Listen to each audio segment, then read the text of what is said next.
So here's a quick run through of the in-game settings options. The social tab is usually as you know it from the original game, but in the general tab there's a few additions. The badge progress bar being on or off means that if you do things that are badged, like say cooking, I don't have any raw fish probably to showcase you, so wait a minute. Oh, I do. If I take raw fish and I go and use them on a fire, you'll see that upon cooking, it goes and shows a progress bar on screen. So you have a quick idea how many batch attempts are left or how long you can remain busy until you have to get active again. That's the batch bar. You can toggle that on or off. So if you prefer not to see that, you can just toggle it off. Experience drops on or off. So if you saw me cooking earlier, you see XP numbers go up from the center of the screen to show how much XP I'm getting. That's where you get it. Show NPC kill count, that's a number you can see appear on the left. It has been glitched in the past, so use the number with caution, but you can have a look at that. Hiding roofs on or off is like the original setting. That would remove certain roofs if you get in proximity to see what's going on inside. Fog on or off, you can see in the distance some things are turning black beyond a certain reach. If you want to disable that, and especially if you're playing on a PC client and you want to click further in the distance, you can toggle that off. Next on the list is showing ground items. There's a few options here.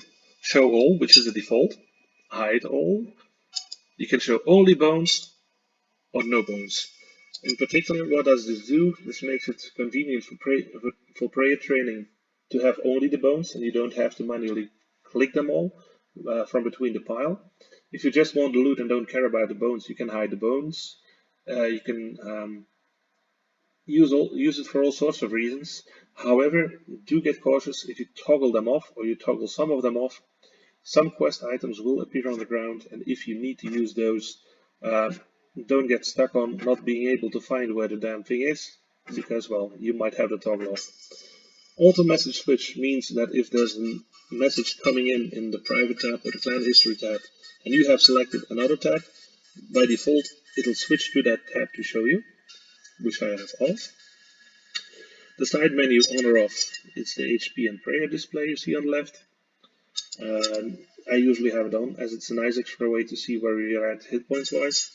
Kill feed on or off means if there's a PK somewhere, you'll get a message saying this player, then you see the dragon battle-axe icon, and then you see the player that got killed. Combat style, you can either select from here. I have it on controlled. You can have the fight mode selector only appear in combat. You can have it always, or you can have it never.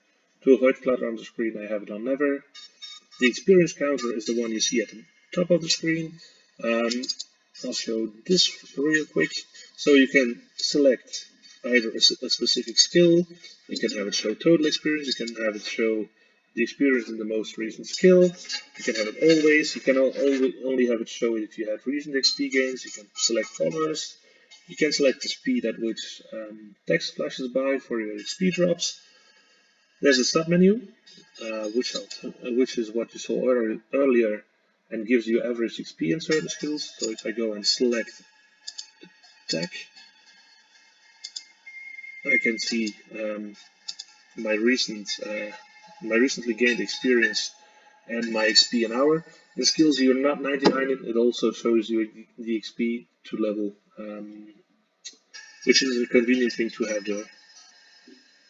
Then, if we go back into the list, there's also the inventory count, which you'll see in my case on the top right is 2 out of 30. It's easy to see if your inventory is filling up without actually having to open it.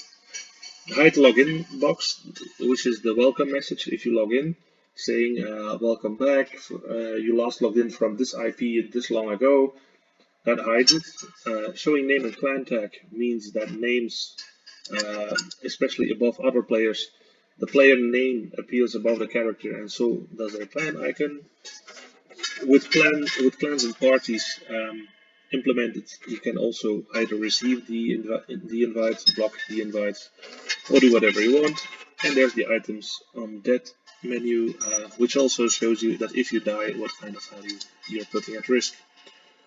That said, there's only 2 tabs in this version. In the Android client, there's a 3rd tab, which does detail some of the options you can have to either use the volume up and down buttons to rotate your screen, or what affects zoom and what doesn't, but it's all very specifically tied to the Android version of the client. So that's a quick run through of these settings. I hope you have some use for them, and thanks for watching.